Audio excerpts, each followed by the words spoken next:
Daisy, Daisy, give me your answer too. I'm half crazy. All for the love of you. It won't be a stylish marriage. I can't afford a carriage, but you'll look sweet. Hello, Cuban Writer here with Darkling Faye. Hello. And we're reviewing the 7th episode of Iron Fist. Woohoo! Woohoo! Does that mean you liked it? It was the best episode so far out of this series. Oh, did you actually think it was good? I don't know if I'm quite ready to say it was good, but I do have to say I wish the series had started out this way from the beginning. I feel like we finally got this superhero that we've kind of been waiting for, and it's a shame that it took 7 episodes to get there. I agree with you. I thought this was really the best of the lot, and if the first episode had been this entertaining, I probably would have been glad to review the series. I would have been binge watching. I would have definitely been more enthused. I think Netflix probably has lost a lot of viewers after the first couple of episodes. I kind of wish that this had been the first episode of the series. Me too. And we were confused about why this episode seemed better written and why there were some cool lines in it. And we looked online and we found out that Ian Stokes wrote this episode. So we are officially handing out the You Improved Iron Fist Award to Ian Stokes. Congratulations, sir. And he's done some writing for other shows that I've liked. I did enjoy Warehouse 13. He produced and wrote several of those episodes. He's done Prison Break, which I haven't watched, but he did a couple of those episodes as well. So he's done some TV, and I have to say that I wish he had done the majority of the writing in this series. Something that I did find out when I was researching to see who wrote this particular episode, since we did enjoy it so much, was the person who wrote the first 2 episodes of this series also wrote the finale episode of this series. So I'm a little apprehensive to see how this actually ends now, because I wasn't as thrilled with the first 2. They were the worst episodes, but maybe he gets better? He might. I will say that this is one of the negatives that I will say about this particular episode that kind of brought up for this series for me, is I know most series do have different writers from episode to episode, but they all feel more connected than this series does. I feel like maybe the writers never even spoke to each other at all. Like, they never met. It feels so disjointed from one to the other. Yeah, a lot of other series seem to have a showrunner that really keeps everyone on the same page and keeps the quality level consistent. And it really is hit and miss. One better one worse one better one. I do wish they had more consistent performance, but let's focus on this episode, which was mostly consistently good. No, I will say that exceptions. This particular writer I was really happy with. I loved the dialogue that he brought between characters. I liked some of the banter. They had some really great one-liners that happened with some characters. Oh, my favorite one-liner. Iron Fist. What is that? A sex toy? It was good. I mean, that's kind of the humor that you like to see balanced out in a more kind of darker, gritty type of story that I think they're going for, like they did with the Daredevil and the other series that they've done. And I thought this writer did a great job with that. I love writers who can make conversations between characters feel like they're real conversations that people would have. There were a couple of spots, though, that didn't get explained really well, and that was one of the other things that I didn't enjoy as much, like the chemist and how they lost him in the other episode. It was so awkward. It's not mentioned for you felt like eons, and then all of a sudden it's like, oh yeah, lost the chemist, my bad. Yes, that was very strange, because you expect that as soon as Iron Fist arrives, she's going to make a point of telling him, hey, we lost the chemist, there's a big problem. But instead, they don't really talk about it on screen until they're sharing a drink together, and it happens in the middle of their conversation. The way they handle it, it does sound like they might have discussed it off screen, but that doesn't seem like something you should have off screen. It seems like a really important thing she should tell him as soon as she sees him. I felt like that would have been more realistic and logical for that type of character that they've set up. The other thing that I thought was a little awkward for the audience is when Colleen Wing's, I guess, friend shows up. Yeah. But she just starts telling him like her deep, dark secrets. And I feel like there needs to be a little backstory that needs to be shown, or whether it's a flashback or some explanation. It just seemed like a very strange moment where I think this character is probably going to come back. I feel like that.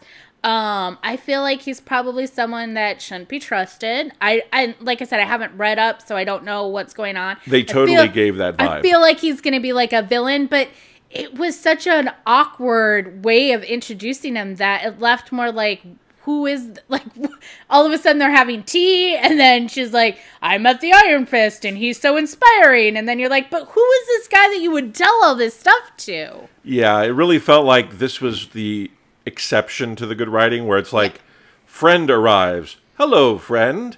I will now tell you about my life and all of the things happening in it. So I didn't completely buy that, and I thought they needed to develop that more. No, I agree. One of the other negatives that I felt this episode really suffered from were the makeup effects and how they weren't consistent. I felt like, for example, when Danny Rand goes to the office after he's been beat up the night before, and the secretary is like, oh, what happened to you? Your face is all beat up. And he's like, oh, yeah? And then you look at him, and there's like nothing wrong with his face at all. It looks like he could have stepped out from any like GQ Men magazine. And I thought, well, yeah, what? I don't see what she's seeing. I just felt like those things kind of hindered a little bit, where it did take you out of the fantasy that you want to be pulled into in this story. Also, the other thing that happened is he has that moment when he wakes up the next day and he's standing in the morning light of the window and he's like all pristine and like there's no bruising, no anything on him, just that tattoo that they want to keep showing you. And I thought, well, what happened to all the bruises that you showed him last night that he had when he had his shirt off? And just those inconsistencies, you really could tell a lot in this episode. Yeah, I agree with you. She started the previous evening saying, oh, no ribs are broken, but clearly if you're checking for broken ribs, he's been beaten on that rib cage pretty severely. And she did say, oh, they're not broken, but they're really bruised, they're really battered. And then you see nothing of the kind. It should have been a black and blue mess. And then the weird thing is, though, that when he gets to the office and he has to change his shirt, you do get to see some bruising. So that's where the inconsistency lies, where I felt like that could have been tighter. Yeah, I think the makeup for his battle injuries was too subtle in most scenes, not highlighted enough. And then you're right, completely inconsistent from one scene to the next. And then the last kind of negative I had in this particular episode, so that we can start talking about the positives, which I know we hardly ever talk about, is there's more boardroom drama. I am so tired of the company issues going on. I would just like to put that behind us and like get to the Iron Fist superhero movie not movie, but TV series that I'd like. And you don't get that. It's still more boardroom drama than I'd like to have dealt with. And I feel like that there's going to be more boardroom drama coming up because spoiler alert, the Meachams are now ousted by the company board. I guess the board members got together and didn't like how they were doing things. It was also hinted at that Danny Rand was gone too, but I was like, he's got 51%. So I don't know how you're gonna like get rid of him when he has the majority of the voting shares of the company. Yeah, not only was it more boardroom drama we didn't want, but it seems to be pointless boardroom drama because the way Danny Rand is situated, he could just elect people to the board that he wants to be in there, as far as I know. Yeah, that was the only thing. And I feel like they really need to just be done with that whole side story and really get to the meat and potatoes of the story that we really want to hear about, which is the Hand, which is about Iron Fist, which is about all of that type of stuff.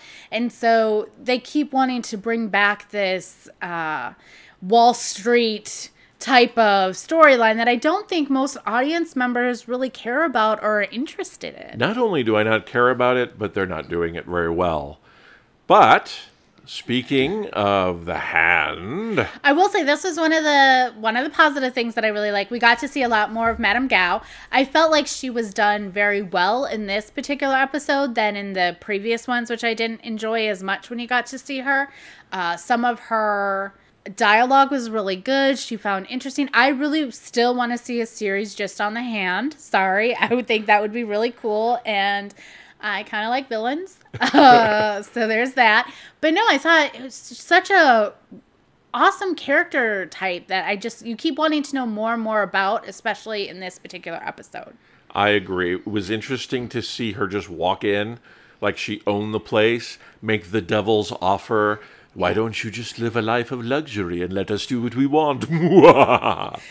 And here's a bonsai tree. By the way, do you think it's bugged or something? The first thing I told the husband, I was like, he needs to get rid of that little bonsai tree ASAP. I don't know. There's something bad with that, I'm going to guess. But then, I mean, nobody knows that the entire place seems to be bugged anyways, that the senior Meacham had. He seems to know everything that's going on anyway, so I wouldn't be surprised that the bonsai tree would be too. But one thing that I really liked in her particular thing was, like, you got just a little snippet of, like, the Defenders, where she mentions the devil in the Daredevil character. Yeah. She mentions Luke Cage, and I had a little, like, squee moment, fangirl kind of moment, like, ooh, the Defenders are coming, right? Yeah, it was their way of reminding us, hey, guys, don't worry, the Defenders are coming. So even if you aren't completely smitten with this, something cool is coming. I liked it. I liked that little foreshadowing type thing. So that was really fun. Another thing that I really liked in this particular episode, and I know it's strange, is Ward's kind of development into madness, his kind of breakdown, I think that this particular actor has done a really good job with the character.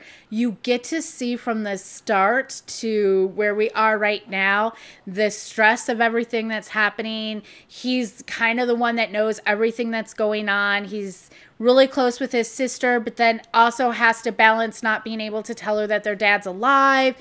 All of the stress that his dad brings to the table as well, and having to, like, live up to his dad's expectations, which he's never going to be able to do. You can tell his childhood was pretty shitty. Obviously, his dad wasn't like Mr. Warm and Fuzzy, I love you, you're the best supporting, type of father figure you'd want.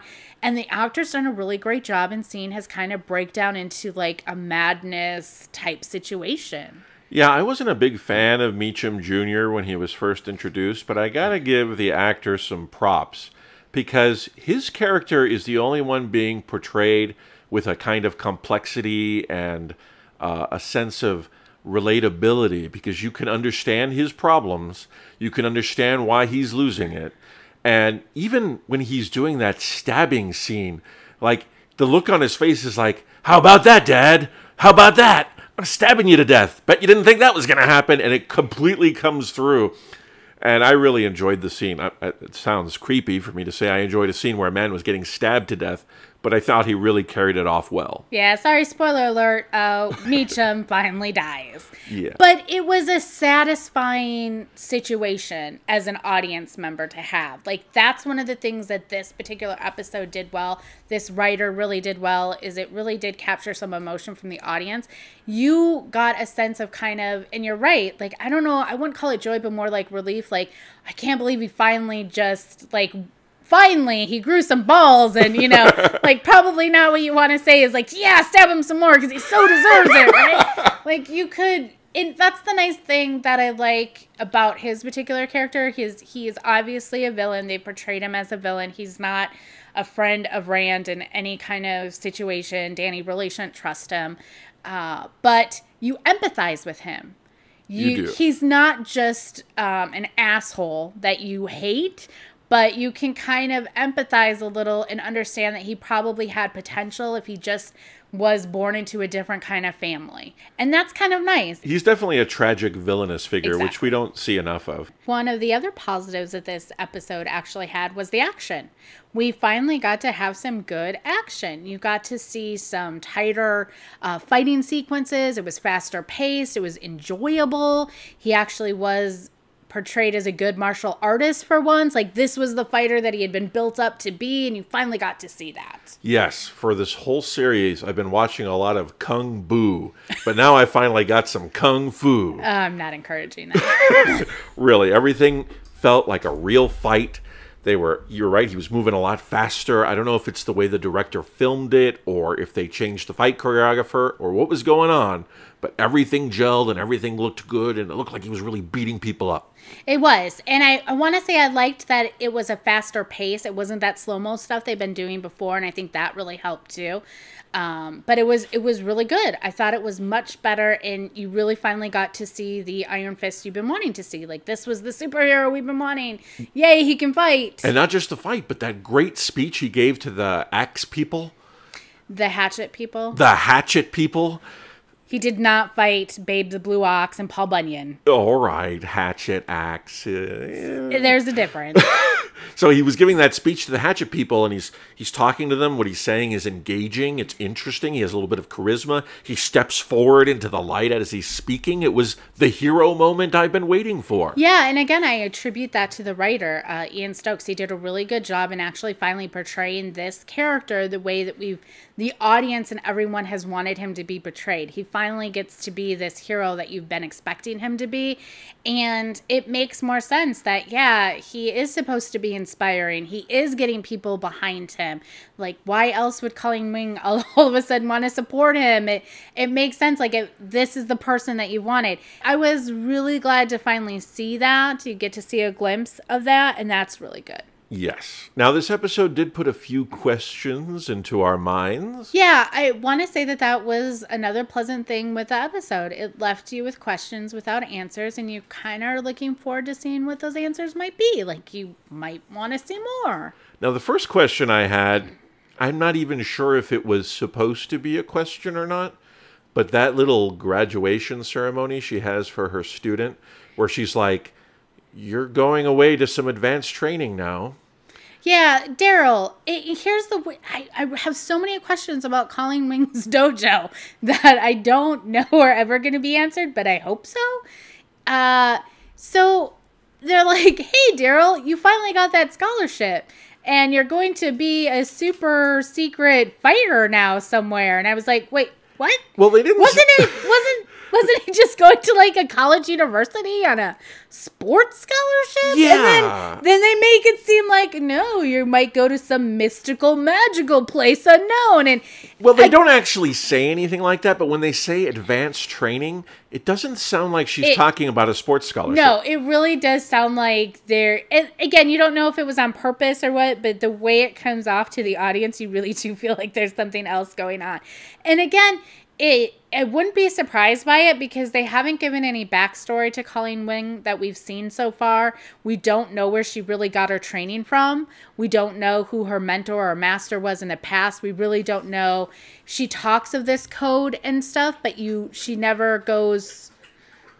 That's our dog again, Miranda. She never goes over what that code is, where it comes from. You don't really know what kind of fighting school that it is that she's a part of. All you know is she's a master of a dojo, and that's it. So I'm kind of curious to see what's going on. And then you have her friend that comes in that then he's like, "Well, you keep on doing what you're doing." And it's like, well, is he your trainer? Did you train together? Who is this guy? They all seem to be of this kind of maybe fighting school style, but I don't know. Like, there's so much mystery around her that I'll be honest, I'm looking forward to seeing more about it. And I'm reminded of an earlier episode near the beginning where her students are training to ambush her on the street. Yeah, which was so weird. We did feel at first like, is she training them to mug people? Because it seems such a weird thing to do. So yeah, I mean, there's more. It'll be interesting to see if I do hope that they actually do go into it a little bit more and give you some of these answers.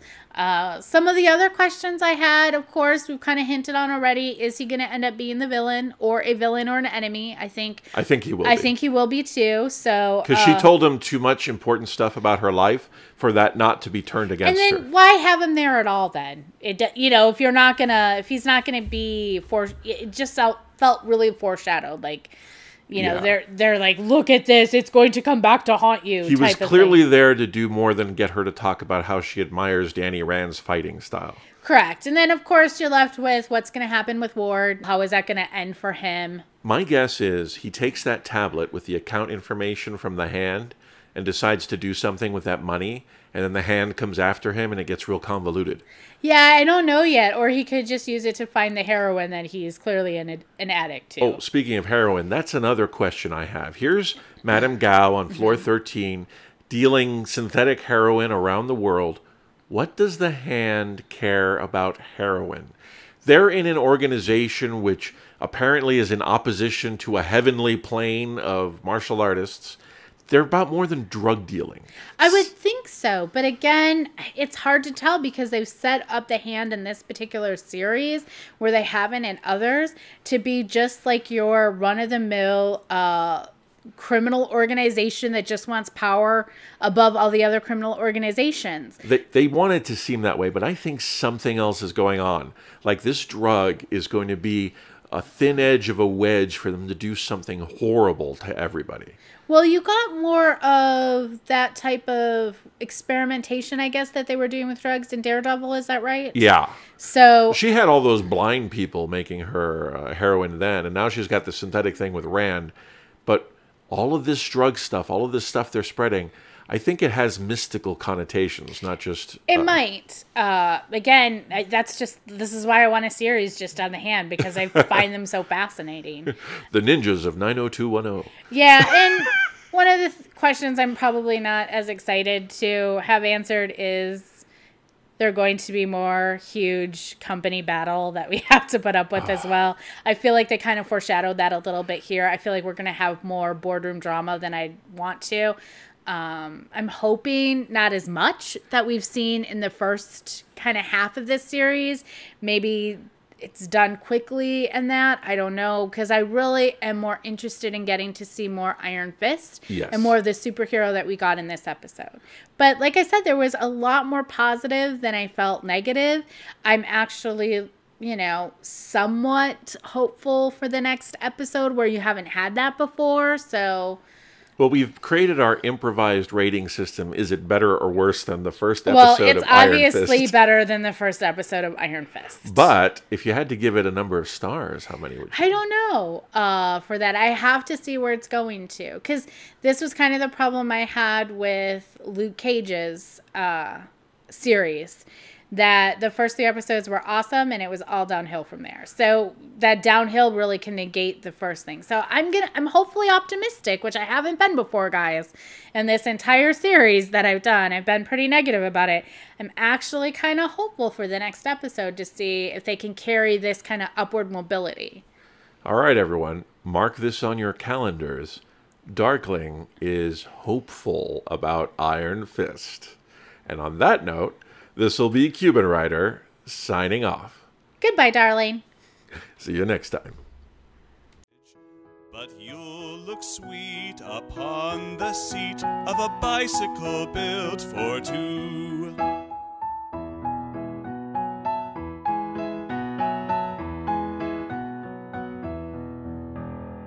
Daisy, Daisy, give me your answer, do.